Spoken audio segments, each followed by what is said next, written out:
Jobs are an important example of something that needs background checks for you to be accepted.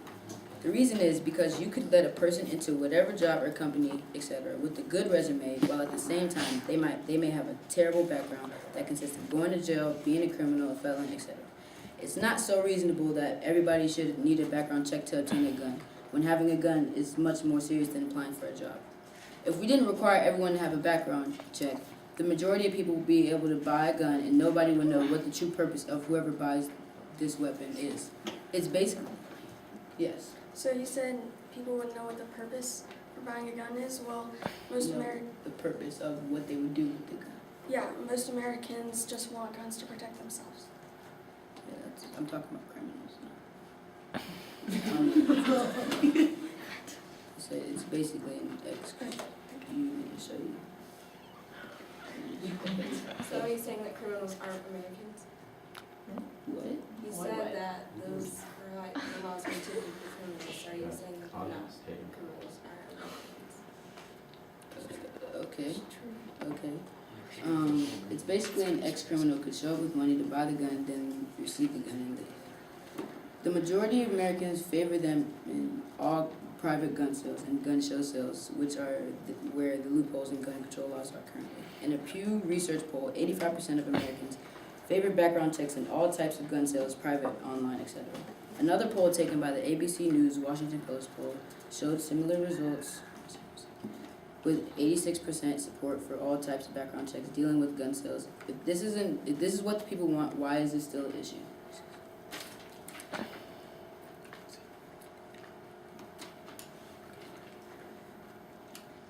Many people don't consider semi-automatic rifles as legitimate hunting weapons, by the way.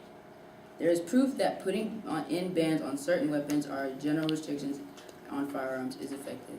Usually people's arguments, like the NRA, National Rifle Association, are that if you did do these things, it would make things worse because the bad people would have guns against the unarmed good people. In 1994, Congress adopted the Violent Crime Control and Law Enforcement Act of 1994, which made it unlawful for a person to manufacture, transfer, or possess a semi-automatic assault weapon. Despite its limit duration, studies show that the federal assault weapon ban resulted in a marked decrease in the use of assault weapons in large capacity ammunition magazines and crime.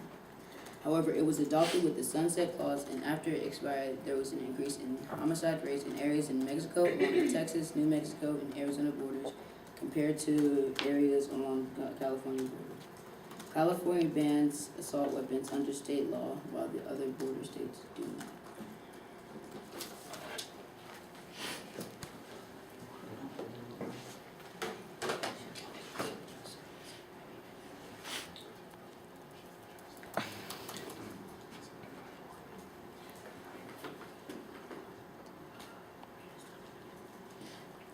Some people can be deceived by appearance.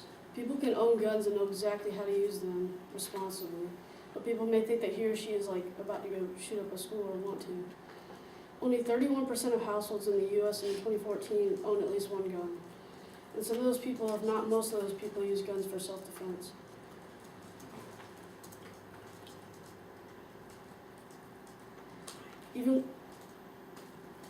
Can you give me a number of how many times they were used for self-defense compared to how many times they were used for mass shootings?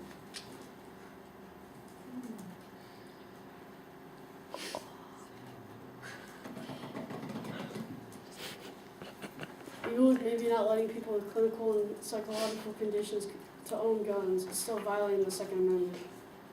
Because the Second Amendment says, a well-regulated militia being necessary to the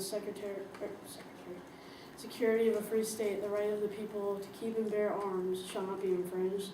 So it's talking about all U.S. citizens. And even with that being said, those same people that would go and kill a bunch of people before minor gun control laws were placed are the same people that would still want to kill a bunch of people even with the minor gun control laws placed on them.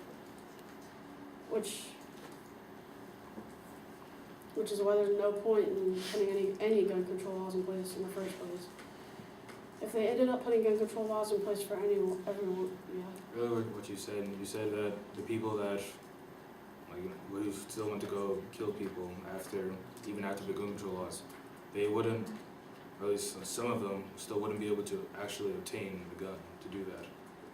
So but it's they're, still, but they're criminals, so they'd try anyway to go get a gun even with the laws placed on them. I mean, yeah, they'd still try it, but it's not, they still, yeah, it's like, it won't always work. I mean, you won't always be able to still obtain a gun. But Like, it's, like the whole point of gun but they're control laws. criminals.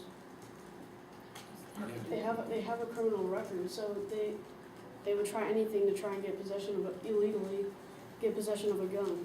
Yeah, which is also, so basically, we tell them, so basically, the loopholes in the background checks were that unlicensed gun dealers and gun shows weren't required to do a background check, which is why the gun control laws would enforce that.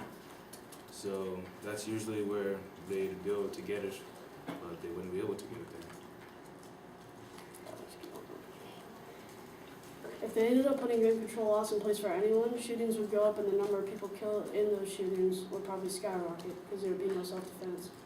If the U.S. put even minor gun control laws in place, shootings again would go up, which means putting any gun control laws in place is not going to make it better, it's only going to make it worse.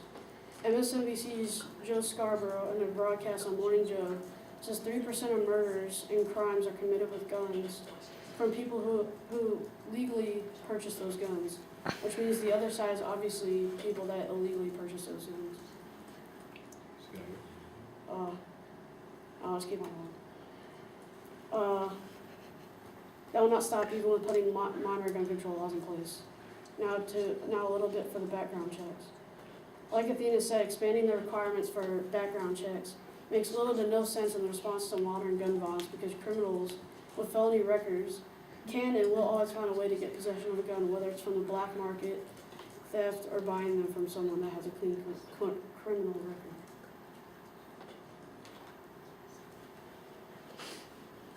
Okay.